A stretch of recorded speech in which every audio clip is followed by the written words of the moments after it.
in order for that. Absolutely. I love that. That's spot on. Yeah, I love that. So what's one thing that you're scared to fail at? Work. Work? Not selling enough cars? People saying he's put a lot of faith in me. Yeah. It's a great opportunity. I don't want. Yeah. You know what I mean? Yeah. So what are some action items? And the reason I'm asking these questions, and I want you guys to do this with yourself, right? To really dive in and don't just ask one thing or skip to, yeah, I'm going to do this and this is going to get me here. Iron out the blueprint, the action items. So what are some action items that you're going to do to make sure that doesn't happen? Think about it, right? Yeah. And you don't have to answer it right now, but I want you to think about what are the action items that I'm going to do to make sure that that doesn't happen, right? Try to do different things. You know what I mean? Try to get outside my box a little bit. Like you said, get a little uncomfortable. Yeah.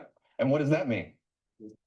Really, I'll get better. Yeah, but what does uncomfortable mean? Like, what are you going to do that's uncomfortable? You're going to make more calls. You're going to get in front of people. He's going to go off script. Man lives by it. Yep. He messes up a word, it's like I can see the panic. Yeah. But I want him to. Yes. And in the past couple months, as you were saying, he went from like you could have had a metronome in there and counted syllable each word at the same time. Yeah. And now he's just got a little funk to it. Yeah. So I want him to change that struggle, that option of failure. Maybe I shouldn't say that situation again. Yeah. So I can see you. That's what I would love to see. Yeah. Conversation over closes, right?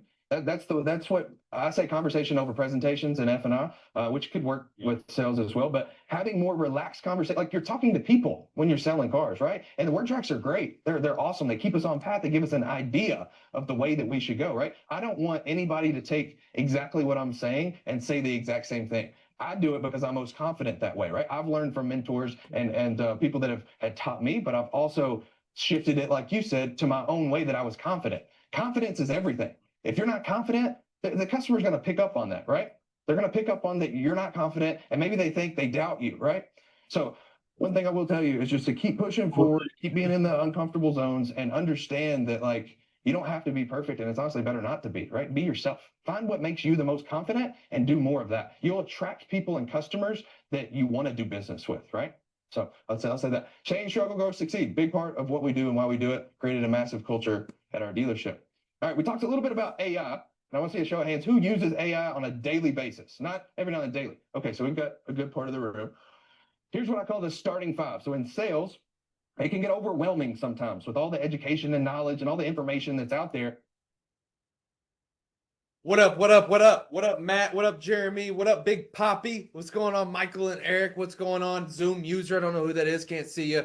What up, Bax? Is it Bax? L Bax?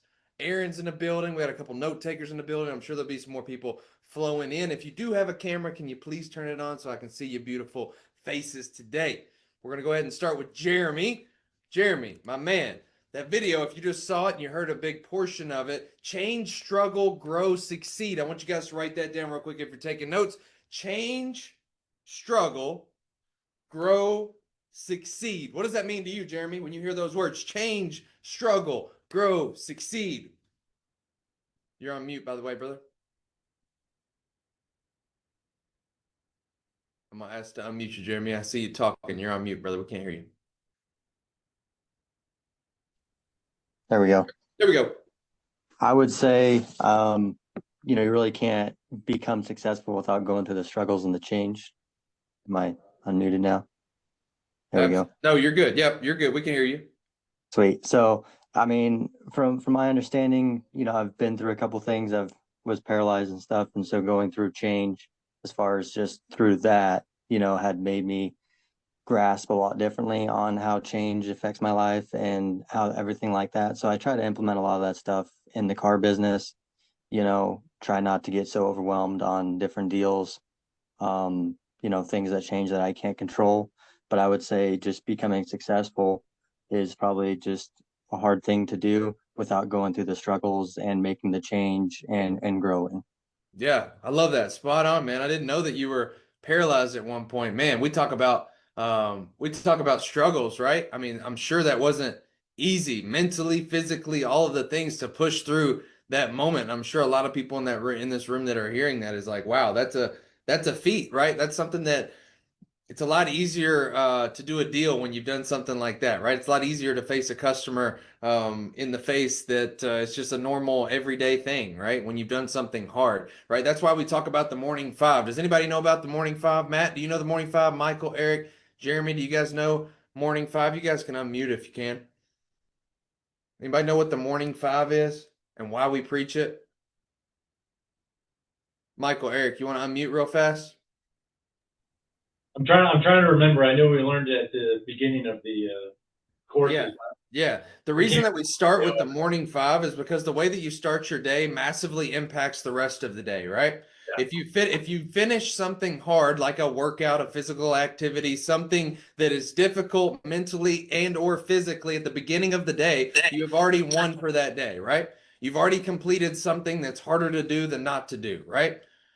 So the morning five, the first thing is no snooze button, right? No snooze button. If you guys don't know this, and all of you all have F&I planners headed your way too. I shipped them out yesterday. 2026 F&I planners, they're coming your way. Okay. It's got the morning five checklist right there for you. So every morning you can make sure to check those off if you haven't already written it down in a planner or whatever. Morning five, first things, no snooze button. Why do we not use the snooze button, Jeremy? What's the big reason of not using a snooze button? Because ideally when we hit the snooze button, it's just meaning that we're being technically complacent or, not disciplined enough to get up and be motivated enough. If we can't do the small stuff, what makes us think we can get through the rest of the day and get the other stuff done? All of those things, right? Self-discipline, making sure that we're doing something that might be a little harder to do than not to do. And it's also like, has anybody ever felt like super re-energized after that next 8 minutes, 10 minutes, 12 minutes, 30 minutes of sleep, right? Nobody. You're not all of a sudden just ready to wake up, right? We're just postponing something that's inevitable, that's going to happen. So no snooze button, no phone first thing in the morning. Big Poppy, what's up, man? What is no snooze first thing in the morning? Why is that? Or I'm sorry, why is the no phone? What's the main thing behind that? Can you hear me? Yep, you. It says Big Poppy on your screen. My bad. Look, I thought you was just saying what's up because I got kicked out No. and I came back in. My bad. You're good. You're good. Yeah, man. Because that's for you time, man. It's go time when you go come time. in at time and you're taking time away from yourself and giving that time to somebody else, man. That's your most valuable asset. There's So- negative energy, right? Like That's right. I teach and preach that we want to do the meet and greet and get all of the negative energy out before they get into our office to actually where that's like our sanctuary, our selling ground, right? We want to do our meet and greet to get all the negative things, if there is any, conquered out on the floor. That's the same thing with no phone in the morning. We don't want to fill our brain with negative social media feed, right? Most of it is negative to gain attention. So we say no phone. The next thing is gratitude and goals. Write down your gratitude and goals. I personally do 3 apiece, right? 3 things I'm grateful for, 3 things that I want to accomplish for the day. What does that do, Matt? What does writing them down do for everyone? What should it do for everyone? Writing down the 3 things you want to accomplish today and the 3 things that you're grateful for. What does that do? Matt? Gives you a chance to set up your to-do list. Yeah, it gives us a blueprint, right? And we all know what we have to do, but half the time we get distracted with shit, right? You got people pulling you in every single direction in the finance office. You've got salespeople pulling you, you've got accounting, you've got the banks, you've got all these things that happen. So write down the 3 most important things. Hey, if something crazy happened today, I at least want to get these 3 things done, right? We can overwhelm ourselves if we do 5 to 10 to some. I've seen some people write 15 things they want to do in the day. And realistically, yeah, we want to do all of them, but what are the most impactful 3 things that you could get done today? It would make the biggest impact, right? That's what I write down. And the grateful part, what are you grateful for? The 3 things is to remind you that there are positive things in life, right? Because I don't care who you talk to, finance is a more mental game than it is a physical game. It's a more mental game about keeping your head on right and making sure that the presentations are spot on, that the commitment to the customer is spot on, right? So when we write things that we're grateful for, it puts us in a positive state of mind, right? So the 3 things that we write that are going to be grateful for and the 3 things that are have to do, must do's for that day will give us a blueprint for the day. What's the next one? Anybody know the next one? So we've got no snooze button, no phone first thing, gratitude and goals. The next one's physical activity. Get your body moving. I like to run. I like to use my Peloton, cycle, whatever you want to do, get your body moving. A big thing if you don't have a gym close to you, or you don't have the ability to run or any of those things, do some push-ups, do some sit-ups. I'm starting with 25 a month, and I'm going to compound them throughout the year. So I'm going to do 25 sit-ups, 25 push-ups on top of my workout every month, right? January is 25, February is going to be 50, and then add 25 as the months go on, right? Something simple. Just get moving, physical activity. Go ahead, buddy. Hey, run it, baby. Start a group. I'm in. I'm in. I'm joining that challenge with you. Let's do it. Let's go. Let's go. Let's I do run it. I run or We got to hold cycle. accountability. Yeah, I run or cycle. When I cycle, I do 10 miles. When I run, I at least do 3 to 5 miles. It's every single day. I don't miss it. I got into a routine where after 67 days of doing something, it becomes easier to do than not to do, right? It becomes part of our habit. It becomes a brain pathway where it's literally easier to do it because it's part of what we do and ingrained than not to do. So making sure that we get active, that's a big part. What's number 5? Anybody know number 5? The last, but probably one of the most important things is send an encouraging message of some sort, right? You don't have to text it. You don't have to call it. Maybe it's an email. Maybe it's a note, right? You leave a note for your spouse. Maybe it's a friend you haven't talked to in a long time. Maybe it's a random person in the grocery store that you say, hey, man, I hope you have a wonderful day, right? Sending some type of positivity out to the world. If you believe in karma or the yin and yang or any religion, really, it's whatever you put out in this world, you're going to receive it tenfold, right? I don't care if you're Buddhist, you're Muslim, you're Christian, you're Catholic, whatever you are, that's what religion is, right? Whatever you put in this world, you're going to get back, and mostly back tenfold, right? So that's the morning 5. And the reason that I spend some time on that today is because I think in this business, we neglect our mental and personal health more than we should. I seriously believe that. I know a lot of freaking rock star finance people that are out of shape, that are unhealthy, maybe not on the outside, but on the inside, right? They pick up some bad habits. They don't know what to do in the morning, rather than just come to work and do their job, right? I think we need to spend more time on our personal self. And I know from a fact and from experience, when you do this, you're going to grow in the business side of things. You're going to be a better employee. You're going to be a better finance manager that works with your customers. You're going to have more motivation, education, and inspiration. All the things that we teach and preach in 800.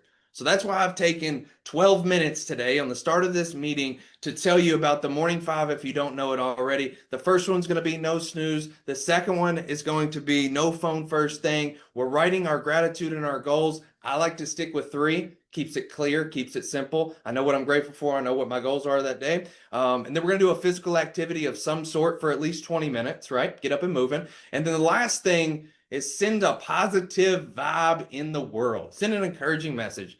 Promise. It ain't going to make you feel worse if you start doing these things, right? It might change your routine, but I promise you, it's not going to be a negative impact in your life. All right? That's where I'm going to start today. And then we're going to roll around the room. Jeremy, real quick, any questions, any best practices that you're seeing in the office, anything these lenders are talking about? Like, what's the news? What's the news? In my world, not a lot has changed, right? Not a lot has changed over the last 90 days. I don't see any crazy bank programs. I don't see any new earth-shattering products that we could get besides a few that I've mentioned. There's not like any earth-shattering news. So I'm going to go around. I'm going to see if anybody's picked up some little nuggets here and there. We're a community, and I want to start utilizing that a little bit better. Jeremy, what's up, brother? Anything you want to bring to the community today to help our fellow finance leaders? You're on mute, by the way. I'll ask to unmute. There you go. Oh, I muted you. There we go. All right. So, I mean, the one big thing is I've kind of been helping the guys and stuff, and also when we are shorthanded, going out on the sales floor and things like that. Right now I've been doing a lot of cash deals, so just trying to kind of tune that in. So if anybody has like any pointers on if you're doing a lot of cash, how you can get your penetration up, just like a 1 or 2 tips would be helpful. Yeah, I'm gonna stop you me, there. I'm gonna stop you there because I think Okay. those are big topics, and I think that we can conversate about them. I appreciate your input on that. So number course. 1, thank you for eradicating the negative stigmas associated with the finance office, right? Getting out and having an open door policy. That's number 1, right? That's something that all my salespeople knew. I got an open door policy, right? Unless I got a customer in front of me, or unless there's like an emergency, you can come to me at any point in time. And what I challenge people to do is go back when you were in sales or before you were in finance, if you weren't in sales, and think about what you thought about the finance manager before. And for me, I didn't want to be anything like it, right? I had one that I could mirror, one I could be like, and one would rip my cash deals in half if I spoke wrong, right? Like, I don't want to be that way. Would never come get me for I'd never go get him for a TO or for anything. I'd just try to figure it out, or I'd push it through, or I'd take it, avoid that office. We want to eradicate that. So I commend you, Jeremy, for getting out on the floor, helping your people on the front line. I talk about salespeople are not salespeople, they're frontline warriors. They literally have one of the hardest jobs in the dealership, whether you believe it or not, right? And hey, you might not have the accountability set up where it should be right now. Maybe their job is easy as hell and they just order takers, but it should be one of the hardest, right? It should be one of the hardest because they're getting the nose just like we are, right? They're getting all the things before they filter the bullshit before it comes to our office mostly, right? Like I get it. I'm not advocating for all salespeople, but you know what I mean? They deal with it on the front line, right? Like when you go to war and you're in the Army, you're in the Marines, those front line people, they see the worst shit usually, right? So getting down on the ground with them, understanding what they're going through on a day-to-day, teaching them how to close deals properly, teaching them how to navigate more effectively, right? Yeah, you can sell 20 cars, but this is how you're going to sell 30 or 40, right? Once you get your obviously word tracks and your processes and you understand all the ins and outs of the business. So Jeremy, thank you. And everybody in the room needs to be doing more of it. Even if you're doing some of it, there's always a time where we can be helping others in our business. The biggest thing I see with finance people here recently is that, and I've been to New Jersey, I've been to Iowa, I've been to Michigan, I've been to, where else did I go the past 90 days? I've been all over the East Coast, and I work with a lot of finance people, and they're stuck in their freaking chair, dude. I'll sit there all day. I'll sit there all day with them doing deals, and at the end of the day, I'm like, dude, when the hell do you get out of your seat, dude? When do you go float the floor? When do you go just shake a customer's hand, man? We're just because you got promoted finance doesn't mean that that's all you do. We add hats around here, right? We don't take them off and put a new one on. We add badges. You're a salesperson, you get promoted to finance. Now you're a salesperson and a finance manager. You go from finance to GSM or to GM, you're still a finance person, right? You still got to help the team. If one person's losing on the team, the whole team might as well be losing. That's the way we got to look at it. So Jeremy, I thank you for that. The next thing, cash deals, right? I'm going to leave it a one line, and I'm going to let you guys think about what this means. Early is not early enough. You guys imaginate whatever you want to imaginate from it, because I've said it a million times, but I just want you to picture early is not early enough. In your processes and your conversations with the customer. Early is not early enough with the programs, knowing the lenders to a T, where you can have a educated conversation with an individual that's obviously educated and they're wealthy because they're paying cash for it, regardless of the situation. They got the money, right? So we're having an educated conversation on why they should finance, because I fully believe even if I have $100,000, I'm not going to write a $100,000 check for a Corvette, right? I would rather finance it and put that risk to the lender and take a small interest rate over a shorter period of time and pay it off early, right? And still pay it off early. So being educated in that sense, early is not early enough. I'm leaving it there. I'm opening up the room. Neil, good to see you, sir. Glad to see you in the room. If you'll unmute real fast. Cash deals. What you got for us for cash deals? I'm going to keep it a very broad topic. Cash deals. What you got for us for cash deals, Neil? Hello, good morning. How are you? We are fantastic. So for cash deals, one thing that I've been just trying to do is, figure out where their money's coming from. My director's big on, just asking people like, hey, when you go and buy a house, they interview you on everything. So just ask them about, how much they have here, how much they have there. If, we have a 0% financing through RAM, would they be interested in that? And sometimes you'll get a little bit of a yes. Every once in a while, it's just, no, I'm going to pay cash. Just leave me alone. Not a big deal. You still got to go over a couple of things to help protect your investment, not only with the warranty, but your money. Yeah, no, I like that. Understanding where it's coming from, that is good. It can get kind of, a gray area. You know, some people don't really want to tell you where their money's coming from, where it is, or why they're doing it. So it can be careful treading those waters. One thing I'll tell you that makes it a little easier, Neil, is to implement the one-liner I just said, early is not early enough. You need to implement those type of questions or those investigative things before they're in the showroom, before it's even a deal. So you have to get with your salespeople and your frontline sales or your BDC. And if it ever gets brought up, they need to be trained. Whenever anything gets brought up other than financing at this dealership, then I need to know about it, right?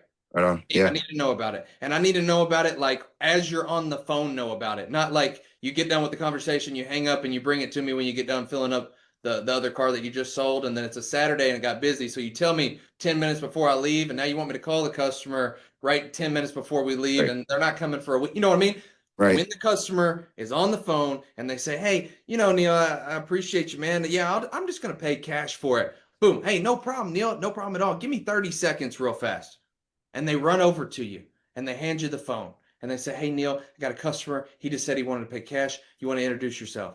And this is how you introduce yourself. Say, hey, Mr. Customer, it's Neil over at XYZ dealership. I just wanted to make another contact for you, right? I know Johnny, he's super busy. He's got a lot of customers he's dealing with. And he just ran by my office and he mentioned that, hey, you were fortunate enough that you were just going to stroke a check for it, which great, man. It makes it a lot easier, a lot less paperwork. But I will tell you, there's a couple ways that we could go about this that might save you some dollars and make it an investment rather than, you know, you're spending money right now. I kind of want you to invest it. I'd rather your money make you money than it not. So I've got a couple different things. We'll talk about it when you get here. I just wanted to run that by you. Instead of just bringing a written check or a cashier's check, what we can do, we can go over those options now, or when you get here, just ask for me, man. I'll come out and kind of break them down on how it would be best beneficial for you. I don't know, what was that? 40 seconds, right?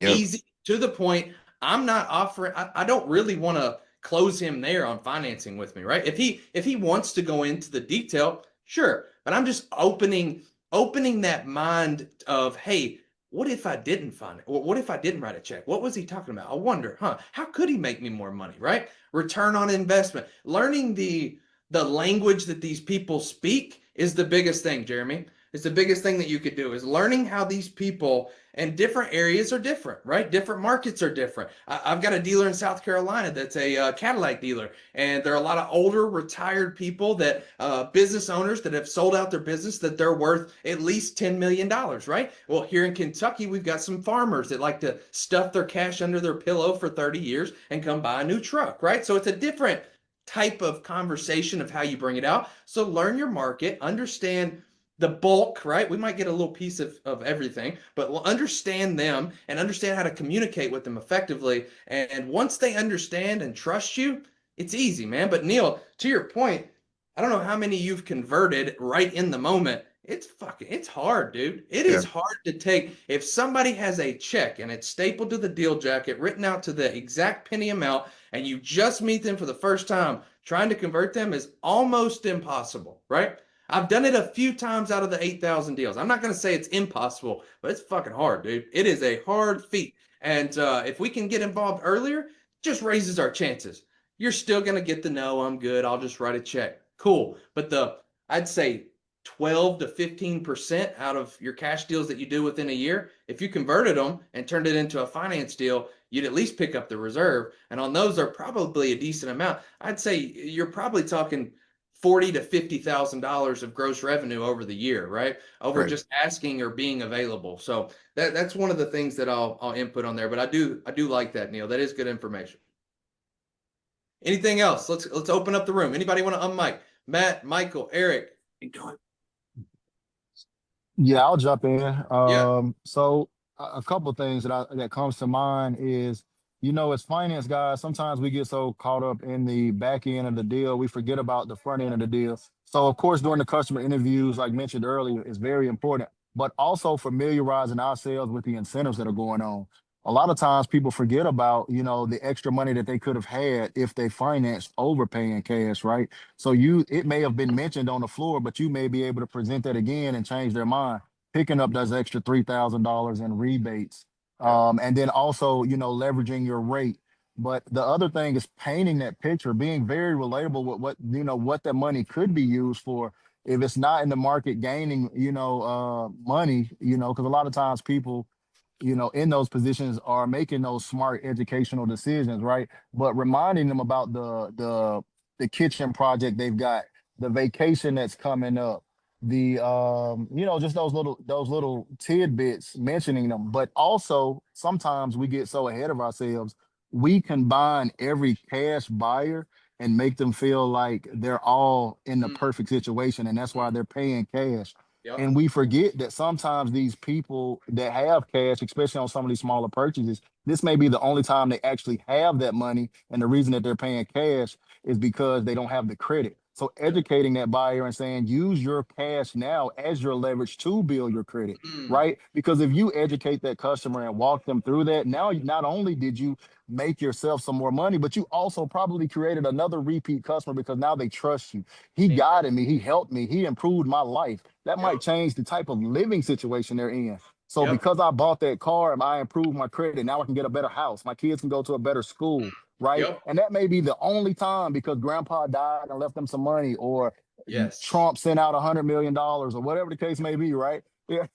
Yeah. They've got that money and that one opportunity to change their life. And it's up to us to kind of remind them or educate them that, because we all know that if it wasn't for this business, a lot of us may be in that situation. We only know what we know because we deal with those situations on a daily basis. And we're, so teaching the customer, reminding ourselves that we are the professional in the room, right? So we have this and we have to share that knowledge. We can't sell ourselves before we sell them, right? So we're doing so much in such a little bit of time. Sometimes we try to skip steps, right? And we forget those little things. Just because this person is sitting in my office and they're doing a cash deal doesn't mean that they have an 800 Beacon score, right? So, just keeping it, whether it's writing it down and having that little track, like just a reminder, like, oh yeah, let me make sure I ask this question. So adding those to your interview questions or however you do it. But, like what Evan is saying, getting involved early on so you can also build that more time to build that rapport and go through that checklist. Amen to that. Amen to that. All spot on things, right? And working, I'd say that one of the biggest things that's neglected, go ahead, Michael and Eric, I saw you unmute. One thing that we've been doing a lot, Michael and I both have been getting with all the new salespeople, even people who have been here, just kind of going over like a product a week, kind of, inform them on it, what they're talking about, so they're able to plant the seed easier and help us help them. Kind of what we've been doing. Yeah, no, I love that. That's spot on. Making sure that everyone, and I think one thing that I think is more important than most is everyone understanding the impact of a cash deal, right? And from the BDC to the salespeople, they understand how to overcome and how to educate, just like what we're talking about, right? They know how to educate their customers on the front line and maybe not even closing the deal that they're going to finance with us, but at least educating on, man, I would talk to my finance person, right? Hey, they've helped a lot of people convert that into an investment versus something that you're spend or a depreciating asset. So we'll at least get them involved, right? So understanding and teaching the salespeople and training the salespeople on why it's important, I think can make a big impact. Marlon, I really appreciate your input as well. And I'm going to go to that again. You never know, right? Like people have just been taught. Maybe they've been taught by generation. Like when you get the cash, you go spend it. Regardless if it's you got $3 left in your account, you got $19,000 to go buy this used Malibu. Like that's just what they know, right? So educating them and being the leader and not being led by them, it all makes an impact and difference. Jeremy, thank you for carrying the conversation and introducing some of those questions. Let's go over to Neil real quick. Neil, you're newer to the group. I know you've watched some of the trainings, but anything that's popped up in your office, your dealership recently that you wanted to share with the community? Nothing out of the ordinary. I was just seeing if anybody have some tips. We're a little slow right now, so you can feel like morale's a little down. So I've been a lot of guys come into my office and just, BS a little bit. So I've been trying to ask them, what they're getting into or what they're doing. Some of these guys are they're down. You can just feel it. So if they do get a deal, it's, a cash deal or something like that. And they're kind of upset with that. So just seeing if anybody's got some tips on, how to motivate these guys and just, I'll tell you, one of the biggest ways to motivate me is to make me more money, right? To make me more money. And what's one way that we can make the salespeople more money? Neil? getting customers in the door, getting customers to say yes, How do we do that? making a phone call with them. Picking up the freaking phone, bro. Picking up the phone, calling while they're sitting in front of you. If they're talking, man, I had 4 customers, wasn't able to get a deal. Da, da. What's their names? What's their numbers? Let's pull them up in the CRM. I'm going to call them right now while you're sitting there. Instead of BSing and talking about whatever the fuck you're talking about, let's talk about money. Let's talk about generating business. Let's call the customer while they're sitting there so they can understand. We're the freaking top closers, man. And I'm biased because I love F&I. I've done it for a long time. But dude, anybody can take a sheet of paper, a sheet of paper, and get a signature for freaking 10 grand from a sheet of paper or a screen on an iPad or a DocuPad is a closer, right? I don't know if you've heard of the book or the author Tim Grover, but they call them cleaners, right? Cleaners, there's different levels, and cleaners the top closer, right? We understand all of the psychology behind it. We understand the processes. We're just freaking animals when it comes to closing deals. So why don't we do more of that, right? Or show and teach and don't just tell them. I go into offices all the time and I'm sitting there with them, and I like to observe first and see how they do business first. And then I'll give pointers and help and structure. And I see all the time, man, we got finance people point, well, you just need to do that. You need to do that. Why don't you try this? Why don't you call over here? Why don't you go take a video? Why aren't you on social media? And then I look at them when they leave the room and I say, Neil, when's the last time you've done that shit, bro? You're telling everybody else to do it, and they know that your ass ain't getting out of the seat or ain't doing it. So what do you, they're not going to do it, right? We got to show them. We got to teach them. We got to understand some of their struggles too, right? Like sometimes we forget. I guarantee you, I'll go into some of these offices and I'll be doing some deals, and I'll do a remote deal and I'll close a few things. And after it, I'm like, damn, that was tough, right? And getting in there, the situations that they're in on a day-to-day practice can help us understand them more. So I say, pick up the phone, call their leads, generate business for them, show them how to do it. Now, I'm not saying always do their job, but I'm saying give them something that they can take away and be like, damn, Neil, he called my cousin. They'll go to I guarantee you, they'll go to a group of salespeople like, bro, you'll never guess this, man. Our finance guy called, he set an appointment, and they're coming in today. He got an exception from the lender. He switched them on units. He made them have more down payment, whatever it was, right? They think you're a freaking hero, bro, and they'll go to war for you. I had a group of salespeople that would do anything that I told them, right? And it's not because they were my cult following. It was because I made them a shit ton of money, bro. I let them into my world on how I did what I did and help them put their own little confidence and pizzazz on it, right? Like I'm not saying you got to do exactly what I do, but look, I'll close the deal. I'll show you what I did and just multiply it, right? Just multiply it. So I'd say a way to bring your morale up is to make your people more money. The way to make them more money is to do the shit that they're supposed to be doing that they're not, that you tell them to do that you're not doing anyway, right? Yes, sir. Let's go. I love it. Matt, let's go over to you real quick, Matt. Matt, my man, anything you want to bring to the community today? No, just to echo what Eric said earlier, we call it pre-delivery over here. By taking the customer out before they come in, showing them everything so they understand what kind of vehicle they're getting into. Yep. So at that point, I can say, you saw this, you saw this, you saw these features. Yeah. You know how many computers are running this show here. No, I love that. I love that. Taking them out and making it like, holy shit, you bought this, right? Like congratulating them, pumping them up instead of like, oh, you see that should be covered. Oh, you see that? That's an expensive thing. Like taking them out there and be like, dude, that's awesome. I love the color of that car. I love the rims. I didn't even know that it had this sitting in their actual car, right? But like, dude, this is awesome. I love the steering wheel. I love the way it feels. Whatever it is, right? Hyping them up. On that note, we should be doing that. We should be doing that on remote deals, right? We're gonna take a left real quick on the remote deals. I know it might not be super popular yet at your stores, but if you're gonna grow, you're gonna scale, you're gonna get more remote deals, right? Especially during COVID, we all didn't think that we were gonna be doing 80 to 100% remote deals, and we got smacked in the face with it, right? Now, on the upside, we had a lot of customers that were laydowns, right? A lot of customers that were just waiting to get that car, and we rolled it through. But that didn't last forever, and we had to develop a remote process. And one of those remote processes is taking a video with the car and showing the client all of the things, or better yet, on a call like me and you are on right now. and we show them all of the features of the car, even though the salesperson's already showed them, we show them and make sure that they understand them. Now let's go back to the office. All right.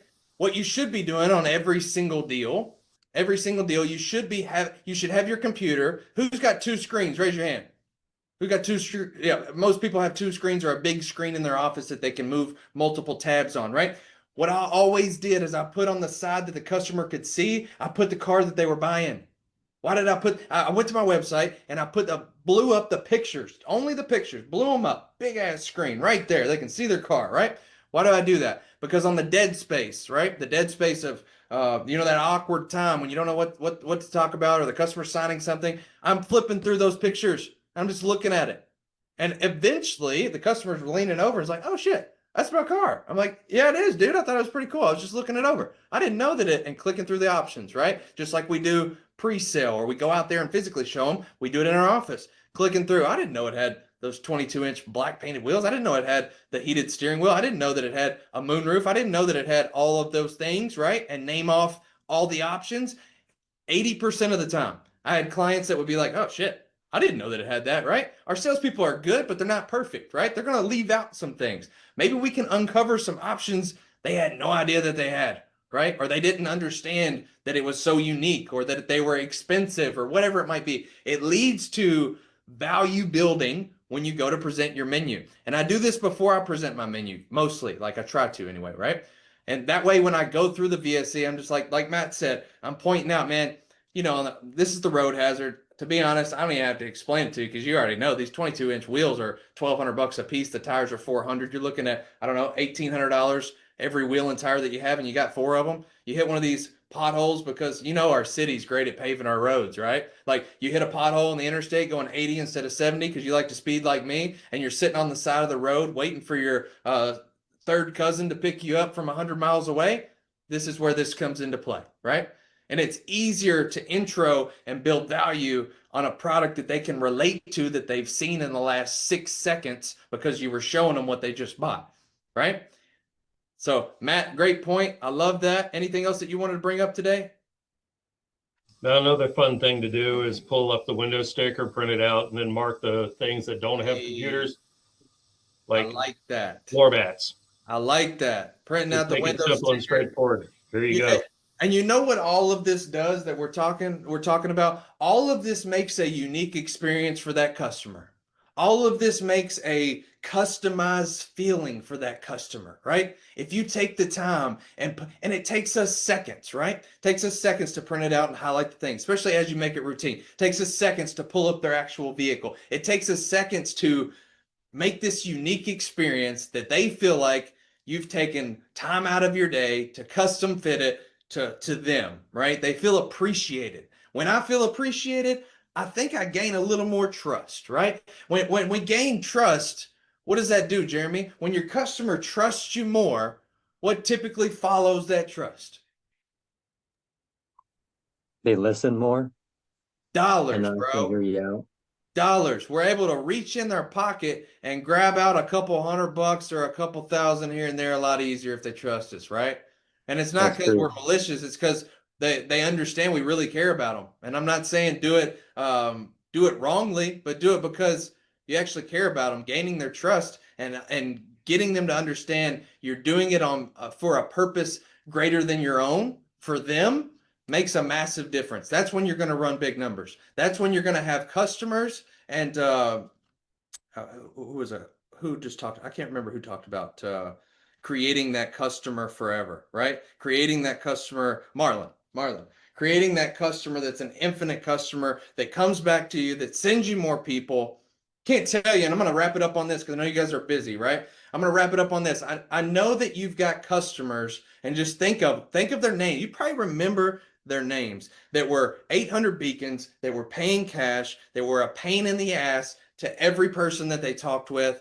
You were nice to them. You knew you weren't getting product. They were complete jerk. They threw the menu back at you. But at the end of it, they respected you. You shook hands and you were still a nice human being. And then they sent you a client that was a 680 that didn't know they were a 680. And we were able to get a tier bump through your credit union and get them like a 6% and go 75 months and make freaking $6,000 on them, right? Like that one customer, I want to challenge you all, that one customer is not the end of that customer life cycle.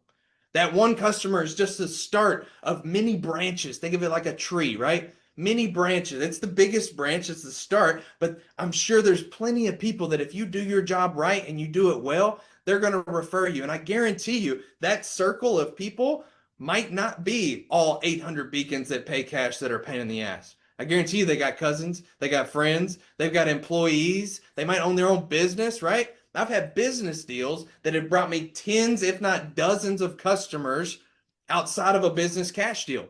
Generated 50, 60, I don't even know how much, right? Thousands of dollars just because I was a good human being.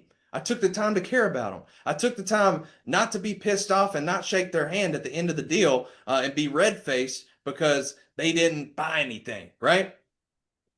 So I want to challenge you guys with that. Making sure to understand just because you got a difficult deal in front of you, that customer might know 1,000 other people that just want a car and that it's a better opportunity for us in the future. So just think about that infinite customer life cycle. I love that. Marlon, thank you for bringing it up. Yeah, Go ahead. if you don't mind, man, I wanted to kind of jump in and you kind of Yeah. touched on what I was going to kind of say. Sometimes Yeah. you gotta, sometimes the crude truth is we got to lose money to make money. So Yep. like you said, you got to plant that seed, you know. So the farmers don't start off with a growing field. They got to go buy the seed, right? Yep. So and you got to spend that money to make that money for sure. The second thing that I was going to talk about, you know, what Neil mentioned was, you know, again, caveat in what you said. Man, if majority of us have sold before, and we've all had leadership who told us to do something, who may not have done what they asked us to do, man, get in the trenches with your salespeople. Like that's where you earn your respect. You know, when I was in the military, they would always tell us, don't ask your soldiers to do something that you wouldn't do, right? Show them how to do it. Show them, lead by example, right? So if they're in there with you, they're gonna respect you more and they're gonna appreciate that more and they're gonna do more for you, right? So earn that respect, get in there, earn that money early on. And then last but not least, you know, caveating on in the box, you know, we're talking about, you know, selling. When we get in the box, we got to sell. We got to paint that picture. Like you said, put the screen on it, print that window sticker. But one of the other things is technology has kind of made us lazy. Like I know majority of us are presenting menus on a tablet, right?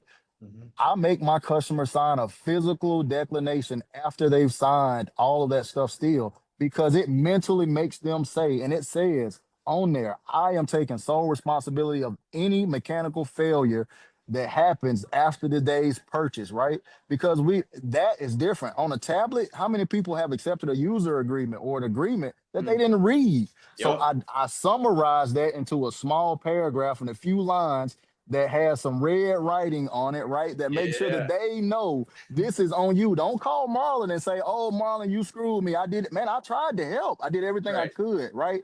So that declination page, and I whip that out, it protects you and it protects the dealership as well. So I put that in my deals as well.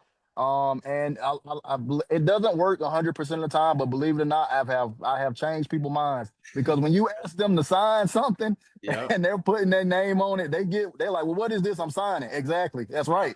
That's right. You're going to tell me that you're not going to say that I didn't provide the opportunity for you to buy anything. You're going to physically sign this as well as a digital sign and say, you know, I'm taking full ownership of any mechanical failures and I'm going to pay out of my pocket. That's right. So, you know, I love that, man. I had I used to have a business partner of mine that had a stamp, a big red stamp, and we would put it on our accept decline forms and it would say declined, and then below it it'd say self-insured. The big freaking red stamp. He'd put it on the paper and they would look at it and at least like they'd be like, oh shit, what is that? Be like, yeah, you're gonna be self-insured. You declined all the things, right? And they're like, well, now that you got this big ass red stamp on my paper, I don't know. Maybe I'll think and at least think about it, right? It catches them off guard, interrupts the pattern. Marlon's on fire today. Man, I appreciate y'all. Every one of you. Thank you for showing up. I'm going to go ahead and wrap it up, let you guys get back to business. But I appreciate every single one of you all. I look forward to this call every Monday and Thursday. Thank you so much. And we'll catch you the next time. See you guys.